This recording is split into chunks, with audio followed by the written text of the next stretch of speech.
এই সংসারে আপনার সবথেকে বড় বন্ধু কে?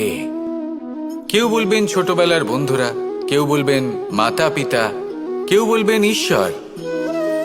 এবারে বলুন যে এই সংসারে আপনার সবথেকে বড় শত্রু কে?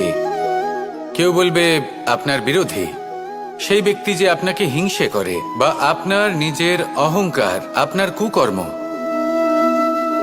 আমি বলবো যে এই সংসারে আপনার সবথেকে বড় বন্ধু হলো আপনার নিজের মন। এই চঞ্চল মনকে যদি আপনি নিয়ন্ত্রণ করতে শিখতে পারেন, তাহলে এর থেকে বড় বন্ধু এই সংসারে আপনি কোথাও পাবেন না। সেখানেই যদি এই মন আপনাকে বশ করে ফেলে, তাহলে সংসারে এর থেকে বড় শত্রুও আপনি কোথাও পাবেন না। সেই জন্য এই সংসারকে নিয়ন্ত্রণ করার চেষ্টা ত্যাগ করুন। প্রথমে এই মনকে নিয়ন্ত্রণ করতে শিখে যান, তাহলে এই জীবন নিজে থেকেই সাফল্যের পথে অগ্রসর হবে।